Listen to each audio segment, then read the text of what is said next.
तभी दानवी उसको उसके मोबाइल में आकाश दिखाती है। तभी वो सोचते हैं कि पूरा का पूरा आकाश इसके फोन में कैसे आ गया। लेकिन उसी वक्त फिर की बैटरी खत्म हो जाती है और वो स्विच ऑफ हो जाता है। तभी राजा दानवी के हाथ पर लव लिखता है। लेकिन तभी दानवी वो ध्यान आता है कि राजा को उसका मतलब पता नहीं होगा। दूसरी ओर हमें चेज और रानी को दिखाया जाता है, जहां रानी चेज से कहती है कि तुम्हें म्यूजिक का काफी शौक है, इसलिए तुम म्यूजिक डिपार्टमेंट में जा सकते हो और इसके लिए मैं अपने पापा से बात करके तुम्हें वहां भेज दूंगी। अब हम राजा को दिखते हैं। दानवी उन्हें चॉकलेट पर लिखे हुआ लव का मतलब बताती हैं। तभी राजा को पता चलता है कि अंग्रेजों के पास उनके खुद के अल्फाबेट्स हैं और वो अब तक सिर्फ चाइनीज अल्फाबेट्स को ही यूज कर रही थे, जो कि बहुत ही मुश्किल है। इसकी वजह से उन्हें अपना देश काफी पीछे लगता है और उनके यहाँ काफी कम लोग ऐसे थे कि जो पढ़े लिखे थे। इसलिए वो डिसाइड करते हैं कि वो अपनी खुद की अल्फाबेट्स बनाएंगे।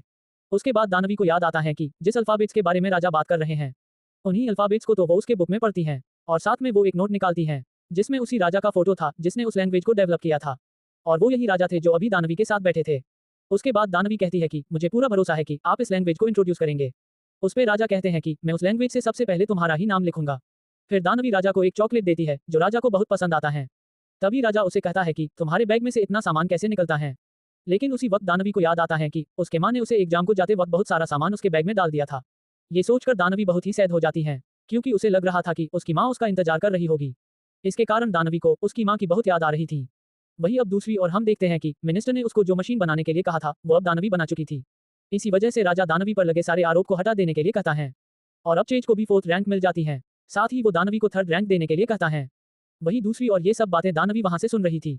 फिर राजा वहां आकर दानवी को वहां से ले जाते हैं। अब दूसरे दिन राजा अपनी पढ़ाई शुरू कर देते हैं। तब दानवी यह सोलर सिस्टम के बारे में भी बताती हैं। फिर घर आने के बाद दानवी को रानी चुपके से खाना खाते हुए दिखती है, लेकिन रानी उसे चुप रहने के लिए कहती है। उसके बाद दानवी उसे उसके नूडल्स खाने के लिए देती है, जो कि रानी को बहुत पसंद आते हैं। फिर वे दोनों एक दूसरे के फ्रेंड्स बन जाते हैं। उसके बाद वो उसे महल लेके जाती हैं। फिर वे लोग डिसाइड करते हैं कि दानवी आज से महल में ही रहेगी।